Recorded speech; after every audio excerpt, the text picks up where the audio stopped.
Good afternoon.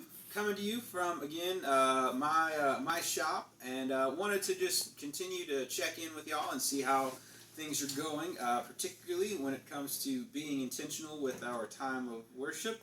And I wanted to tell you about somebody else this week. I wanted to tell you about Becky Young.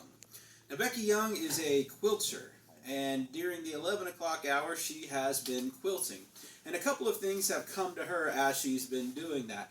She basically says that quilting as her intentional activity shows that you really do need to think about being intentional whenever you do the activity that you're doing. Because quilting, for example, there's a lot of planning, there's a lot of and then replanning, and then a lot of tedious work that goes into it. And sometimes things go wrong. You have to tear up seams and redo the layout and everything. And she says, if you're not intentionally thinking about how to do this in a worshipful way, or how this might be worship, she says it actually might be a real chore.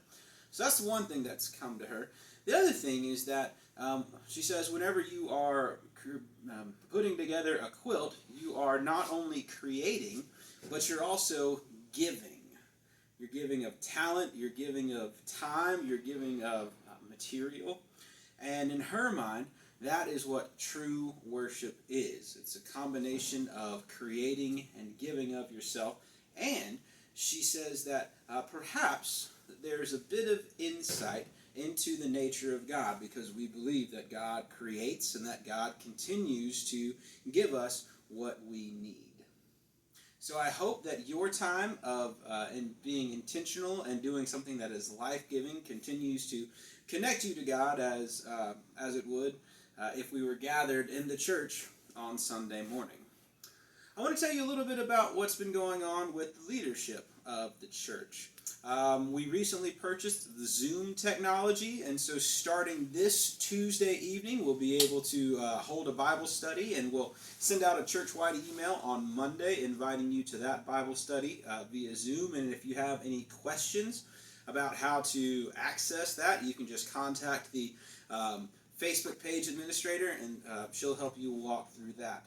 The other thing that the church board is doing is that we've split up everybody's names, and each board member has 10 or 11 people, and they are praying for one name a day, so that everybody in the church is being prayed for during this time. So if there's nothing else that is peaceful during this time, know that there is somebody praying for you.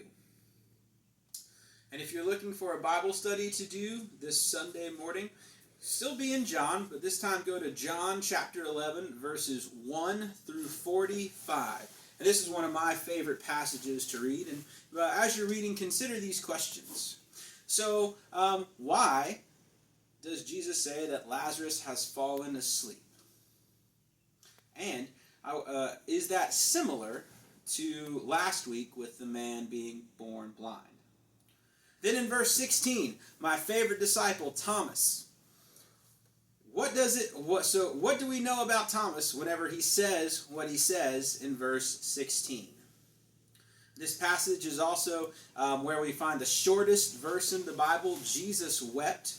And so what does it mean that Jesus weeps? What does it mean for you if God on earth finds himself weeping? And then, just to sort of either start or close your study, what do you think is the most important passage or important verse in this passage, and why? I hope this video finds you well, and I hope that it's helpful and encouraging as we continue to figure out how to be church in the midst of this challenging time. And I'll talk to you later, and I hope you have a great rest of your day. Bye-bye.